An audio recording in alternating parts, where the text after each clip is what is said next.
The Elden Ring DLC introduces loads of new tools to choose from to help you take on the Land of Shadow, but I'm afraid of change, so I decided to beat the DLC using only weapons from the base game. I didn't choose just any weapons though. I attempted to tackle the Shadow of the Erdtree using bubbles. Similar to a baby who had never walked before, I was a baby who had never used these weapons before, so my first task was figuring out how they worked. However, it seems as though FromSoft thought it would be funny to have the first enemy of the DLC also be the hardest one. I didn't learn much from this fight. I still needed to find a way to familiarize myself more with the weapons, but after having my cheeks clap, I wanted to use them against a much slower enemy. Seeing as this enemy was much larger than the last, I felt like the medium horn was the way to go, and that did nothing? Alright, well maybe I can still find a way to... Oh, okay. I really need to find normal enemy strategies. Oh, please no! I did eventually find some fodder enemies I could use to test out the horns. The small horn fires one quickish moving bubble at a time at a pretty decent rate.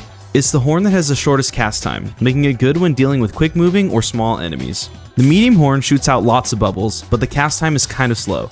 So this horn only ends up being decent against really big enemies that you're able to get really close to.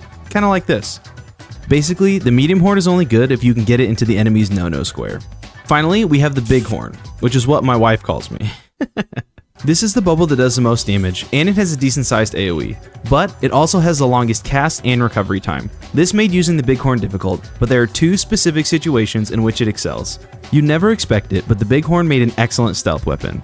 I don't know if the enemies were deaf, stupid, or both, but if I was able to get the jump on an enemy, I could take them out with one bubble. The other major use for the bighorn is enabled by my good friend able-bodied. Now able-bodied doesn't do much, but whenever he pulls the aggro of a boss, I'm able to sit back and blow the bighorn to my heart's content. Now, I know what you're thinking. Summons are just another name for easy mode? But I assure you, able-bodied was basically useless in this playthrough. I really only use him as a distraction, and even then he was... Wait, he finished the boss? Well, I did all the heavy lifting, and it definitely won't happen again. Anyway, with the first boss out of the way, and now that I've figured out how the horns work, it's time to make my way further into the Land of Shadow. I was playing through the DLC mostly blind, so after getting some unwanted assistance with the first boss, I just followed the most obvious path that eventually led me to Castle Ensis. It was on this path that I discovered something that would become incredibly helpful throughout the rest of this playthrough. Part of the way through Castle Ensis, I fought my first NPC of the DLC. If you didn't know, some of the bosses in Elden Ring have a way to react to player attacks and actions, and this list includes NPC enemies. I don't know how it works, but for some reason, NPCs cannot handle the little bubbles. I learned this in my first NPC battle, and it made every other NPC fight in the DLC trivial. Every single one. Anytime I came across one of the normally smug NPCs, I simply started blowing harder than your mom when she's prepping balloons for your birthday party and they start panic rolling. I didn't expect the rest of the DLC fights to be this easy, but a lot of them went surprisingly well. I almost beat Relana first try until this happened. Bye bye. What is that? But even after that, it only took me a few more attempts and I was able to...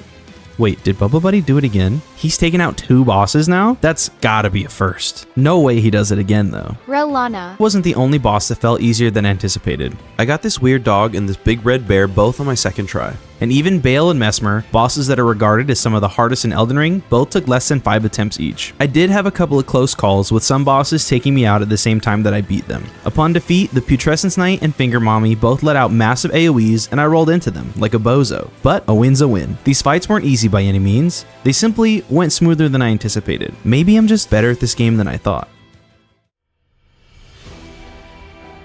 My prowess in slaying bosses may have you believing that I'm just a god gamer.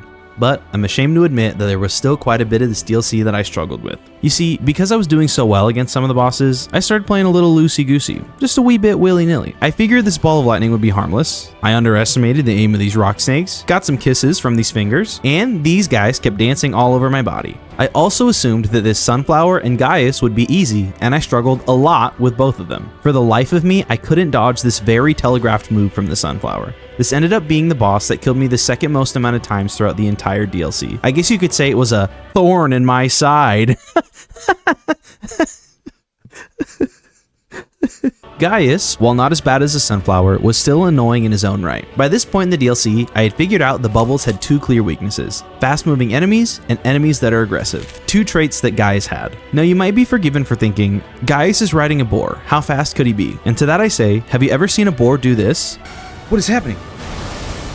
They got this guy out here looking like Kiba from Naruto, and this isn't even his best move. Gaius' super duper crazy ultimate ability is charging at you. I know it doesn't look all that crazy, but I could not figure out how to dodge it. You see, I have this nagging voice in my brain that says just do it again, but better. And so instead of trying a new approach, I try the same exact thing until it works. And it never worked. This nagging voice is the reason why, despite being warned not to, I tried fighting these weird old men twice. And when I got bored of hiding from them, I tried to outrun them twice.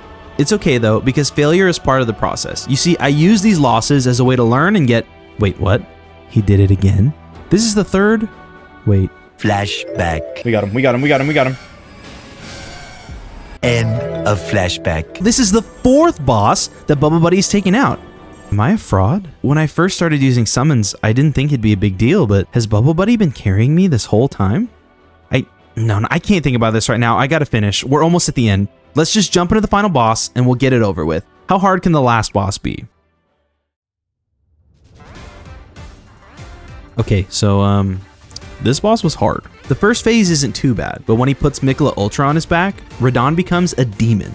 Remember when I said the biggest weakness of the Horns were fast and aggressive bosses? Well, not only is Radahn both of those, he also has a resistance to holy damage, which is what the bubbles are. This means, on top of just being an incredibly hard fight, Radahn was the perfect counter to the bubbles. It got so bad, at one point, Bubble Buddy just joined Miquella's cause. Truthfully, I don't blame him.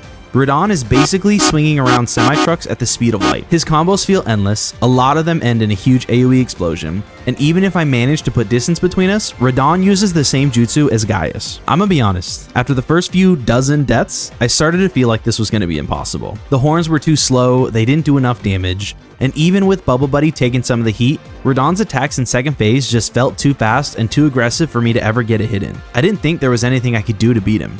At one point, I even just tried offering Radahn a hug and was thoroughly rejected. Unfortunately for Radahn, while I may be bad at video games, stupid, not very tall, out of shape, and trapped in a loveless marriage, one thing I am not is a quitter. So even though it felt impossible, I kept pushing forward. 70 deaths, 80 deaths, 90 deaths, even at 100, I didn't stop. Through 110, I could feel the tides turning. At 120, I even began feeling like I was on the cusp of victory. And then I blacked out and played like PB Poo Poo for like 140 more attempts. But finally, after 265 miserable attempts, Radahn lay defeated, and thus the challenge was complete. Yes! I did it! Who do you think you are? I am! Woo! Promised consort? More like Radahn promised virgin, loser, idiot. Overall, I thought the Shadow of the Erdtree was super fun. The difficulty of the DLC felt like a natural progression from the end of the base game. And while having Bubble Buddy certainly helped me with some of the boss fights, thanks to Radahn, I still almost died just as many times in the DLC as I did in the entire base game. And I beat the base game without using summons. If you're looking for a strong build to try, then the Bubble build is certainly one that I would recommend avoiding. If you'd like a funny build that forces you to approach the game in a different way, then the Bubbles are for you, my friend. Alright, see ya!